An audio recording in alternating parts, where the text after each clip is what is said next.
Selamat pagi anak-anak.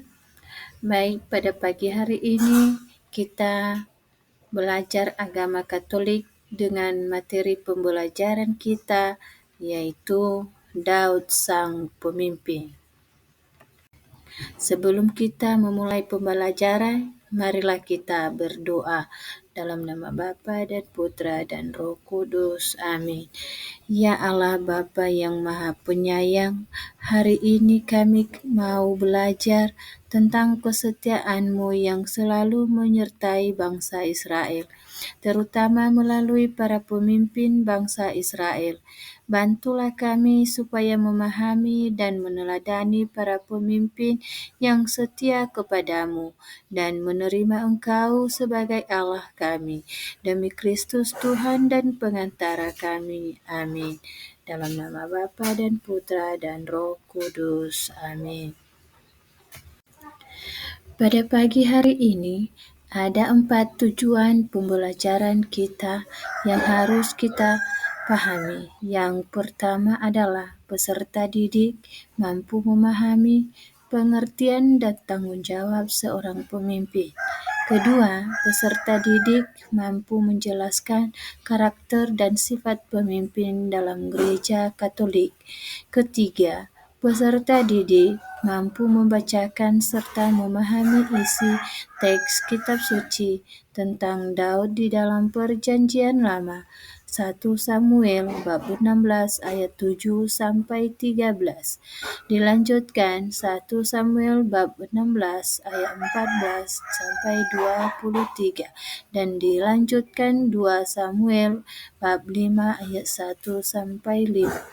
Nomor 4, peserta didik mampu memahami sikap dan perbuatan Daud yang merupakan teladan hidup kita di tengah hidup bermasyarakat.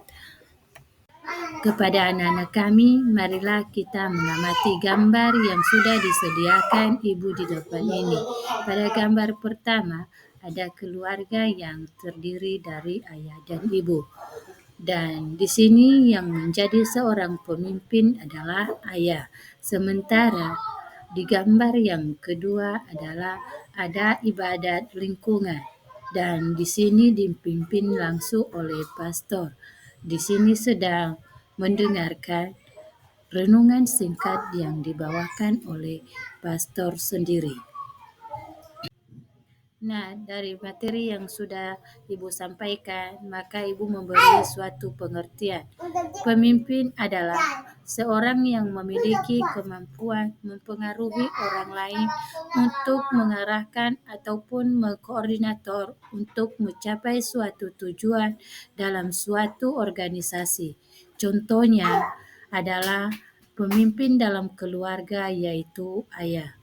Pemimpin bertanggung jawab atas semua yang dilihatnya, seperti bertanggung jawab atas hasil-hasil yang dicapai dengan hasil yang baik maupun hasil yang buruk. Membangun. Contohnya dalam keluarga, ayah bertanggung jawab atas keluarganya sendiri. Karakter dan sifat pemimpin dalam gereja Katolik berdasarkan teladan Yesus. Ada 3 bagian yang harus kita mengerti. 1. Kasih dan belas kasihan adalah seorang pemimpin Katolik harus mencontoh kasih Kristus untuk mencintai dan melayani semua orang, terutama yang membutuhkan. Yang kedua, kebenaran dan kejujuran. Seorang pemimpin Katolik harus menjunjung tinggi kebenaran dan kejujuran, bertindak dengan integritas diri dan transparan. Yang ketiga, sikap rendah hati. Artinya, seorang pemimpin Katolik tidak boleh mengutamakan dirinya sendiri, tetapi harus rendah hati dan siap untuk melayani. Kepada anak-anak kami, sebelum kita melanjutkan, mari kita dulu ice breaking. Aba-aba dari Ibu, maka kita melaksanakan yang dipimpin oleh Ibu. Tepuk pelima. Proyek penguatan profil pelajar Pancasila. Prima, yes, yes. Hebat, luar biasa, mantap. Nah, marilah kita menjawab pertanyaan yang sudah disediakan Ibu di depan ini. Yang pertama, siapa yang diutus Allah untuk menjadi seorang pemimpin yang diurapi oleh Samuel? Kedua, apa pekerjaan Daud sebelum dipilih atau diurapi oleh Samuel? Ketiga, mengapa Tuhan memilih Daud menjadi seorang pemimpin? Keempat, siapa nama raja Filistin yang dikalahkan oleh Daud? Nah, dari materi yang sudah Ibu sampaikan, maka ada kesimpulan yang harus anak-anak kami pahami. Ada 3 bagian. Yang pertama, sebagai putra bungsu dari keluarga Bapak Isai yang tinggal di kota Bethlehem, Daud tidak mengira jika dirinya berkenan kepada Allah. Hati yang tulus, budi yang luhur, keterampilan bermain kecapi, dan kecakapan menyanyi pujian bagi Tuhan, serta ketekunan yang ada pada diri Daud merupakan berkat yang terpelihara, sehingga ia dipilih Allah untuk diurapi oleh Samuel. Kedua, sejak diurapi oleh Samuel, Daud selalu disertai oleh Roh Allah. Maka keterampilan bermain kecapi menjadi penghiburan bagi Saul yang dirundung kesedihan. Sementara Roh Allah yang menyertainya membuat roh jahat yang ada pada Saul hendak menjauh. Sejak diurapi oleh Samuel, Daud selalu disertai oleh Roh Allah. Maka keterampilan bermain kecapi menjadi penghiburan bagi Saul yang dirundung kesedihan.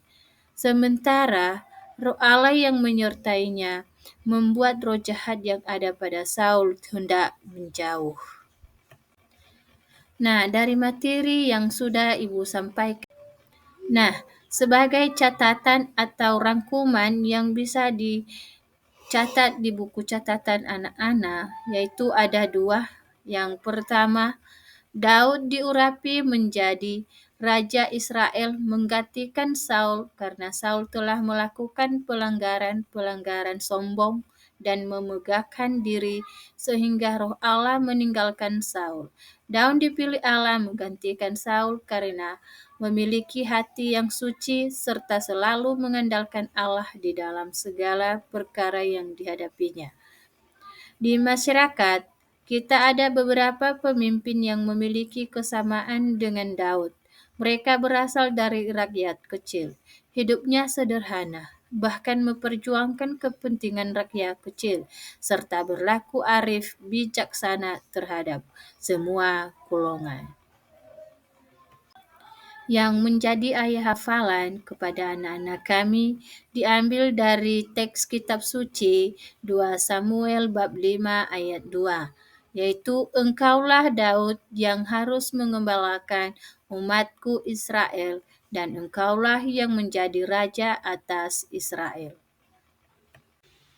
Sebelum kita menutup pembelajaran, kita berdoa terlebih dahulu. Mari kita berdoa. Dalam nama Bapa dan Putra dan Roh Kudus. Amin. Allah Bapa yang maha baik, karena cinta dan kasih setiamu, Engkau selalu menyertai bangsa Israel. Sertailah kami dan jagalah kami sekarang, selalu, dan sepanjang segala masa. Amin. Dalam nama Bapa dan Putra dan Roh Kudus. Amin. Demikianlah materi kita pada pagi hari ini. Semoga kita berjumpa di minggu depan. Terima kasih.